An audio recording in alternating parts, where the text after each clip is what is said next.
OBC के लोगों को ब्राह्मण हमेशा इस काम पे लगाता है कि इनको मुसलमानों से लड़ाई करने के काम पर लगाते रहो। जब ये मुसलमानों से लड़ाई करने के काम पर लगे रहेंगे तो ये अपने हक अधिकार की आवाज बुलंद नहीं करेंगे, और जब ये अपने हक अधिकार की आवाज बुलंद नहीं करेंगे तो इनके हक अधिकार पर ब्राह्मण कब्जा कर करके रखेगा।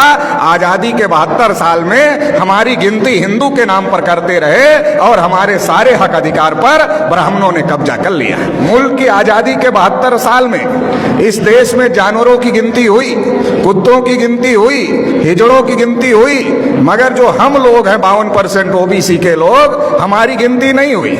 तो ब्राह्मणों ने बाबरी मस्जिद का मामला खड़ा कर दिया, राम जन्मभूमि का मामला खड़ा कर दिया, और ओबीसी के लोगों को बाबरी मस्जिद के मामले में आगे कर दिया, राम जन्मभूमि के मामले में आगे कर दिया, बाबरी मस्जिद गिरा दी गई। और जो ओबीसी की नौकरियां थी, जो 12 करोड़ नौकरियां ओबीसी को मिलने वाली थी, वो ओबीसी को नहीं मिली, उस पर ब्राह्मणों का आज भी कब्जा है।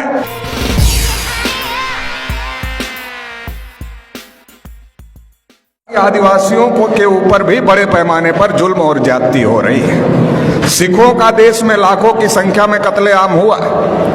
लिंगायत लोग लाखों की संख्या में मोर्चा निकाल कर कह रहे हैं कि हम हिंदू नहीं हैं, हमारा स्वतंत्र धर्म है, लेकिन उनको जबरदस्ती से हिंदू बना करके रखा जा रहा है। क्रिश्चियनों की चर्चेज पर हमले किए जा रहे हैं। बुद्धिस्टों के जितने बड़े बड़े सेंटर हैं उस पर ब्राह्मणों ने कब्जा कर लिया है। मुसलमान के घर के अंदर किस चीज की बिरयानी पक रही है ये मुसलमान नहीं तय करता है। मुसलमान के घर के अंदर किस चीज की बिरयानी पक रही है ये तय करने का काम आरएसएस, बजरंग दल और विश्व हिंदू परिषद के गुंडे करते हैं। कभी भी किसी मुसलमान को मॉब लिंचिंग का शिकार बनाया जाता है।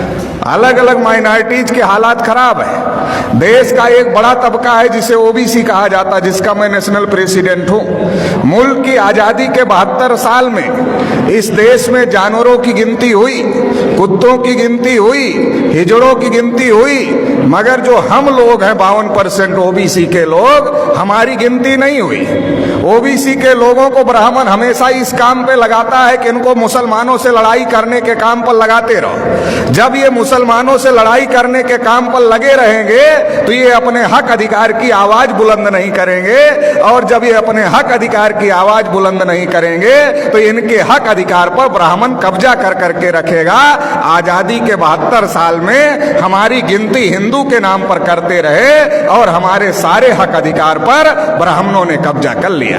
1992 में जब मंडल कमीशन का मामला खड़ा हुआ था, ओबीसी के लोग अपने हक अधिकार की लड़ाई लड़ रहे थे, तो ब्राह्मणों ने बाबरी मस्जिद का मामला खड़ा कर दिया, राम जन्मभूमि का मामला खड़ा कर दिया, और ओबीसी के लोगों को बाबरी मस्जिद के मामले में आगे कर दिया, राम जन्मभूमि के मामले में आगे कर दिया, बाबरी मस्जिद गिरा दी गई। और जो ओबीसी की नौकरियां थी, जो 12 करोड़ नौकरियां ओबीसी को मिलने वाली थी, वो ओबीसी को नहीं मिली, उस पर ब्राह्मणों का आज भी कब्जा है। और मुसलमानों की मस्जिद चली गई, मतलब हमारी नौकरियां चली गई, आपकी मस्जिद चली गई, और रिजल्ट आया ब्राह्मणों के फेवर में, मंदिर बन गया। अभी मोदी जी अपने को ओबीसी कहते हैं, मगर उन्होंने ट्रस्ट घोषित किया, ट्रस्ट में एक भी ओबीसी के आदमी को मेंबर नहीं बनाए। जब मुसलमानों से लड़ना है तब हम हिंदू हैं, जब हम अपने हक अधिकार की बात करते हैं तब हम हिंदू नहीं हैं। मुसलमानों से लड़ाने के लिए हमको हिंदू बनाते हैं, और इस देश में हिंदू है कौन? ओबीसी के लोगों को ब्राह्मणों ने हजारों साल से शूद्र बनाकर रखा। पढ़ने लिखने के अधिकार से, धन संपत्ति रखने के अधिकार से, बोलने सुनने के अधिकार से, सभी अधिकार से वंचित करके रखा। लिखा मनुस्मृति में, अगर आंख से ज्ञान देख ले तो आंख में सूजा डाल देना चाहिए, उच्चारण करे तो जीभ काट लेना चाहिए, और अगर कान से ज्ञान का एक शब्द सुन ले तो कान में शीशा पिघलाकर डाल देना चाहिए, ये लिखा। शेड्यूल कास्ट के लोगों को अछूत बना के रखा, आदिवासियों को जंगल में रहने के लिए मजबूर किया। तो देश में हिंदू है कौन? ब्राह्मणों ने हमारे ऊपर इतने जुल्म ढाए, हमें अछूत बनाया, हमें शूद्र बनाया, हमें जंगलों में रहने के लिए मजबूर किया। तो हमारा धर्म और ब्राह्मण का धर्म एक नहीं हो सकता, हम हिंदू नहीं है। आप रामायण पढ़ लो, महाभारत पढ़ लो, गीता पढ़ लो, वेद पुराण पढ़ लो, श्रुति स्मृति पढ़ लो, कहीं पर भी हिंदू लिखा हुआ नहीं है, क्योंकि ये हिंदू हिंदी भाषा का शब्द नहीं है, ये हिंदू संस्कृत भाषा का भी शब्द नहीं है, ये पर्शियन भाषा का शब्द है जिसका अर्थ होता है हारा हुआ, नीच, कायर, काला, चोर, गुलाम।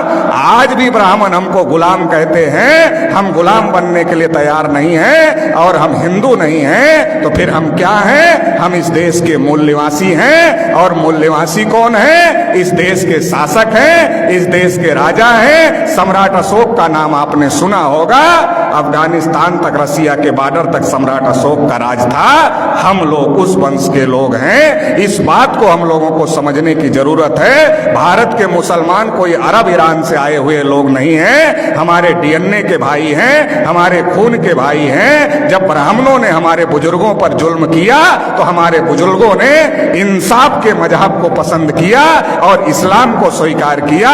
भारत में जो मुसलमान हैं हमारे डीएनए और खून के भाई हैं। इस बात को ब्राह्मण जानता है, इसलिए दंगे में हम मरे या दंगे में आप मरे, ब्राह्मण की सेहत पर कोई फर्क नहीं पड़ता है। हमारे और आपके बीच में ब्राह्मण आ गया है, उसको बीच से हटाना होगा, भाई को भाई से गले लगना होगा।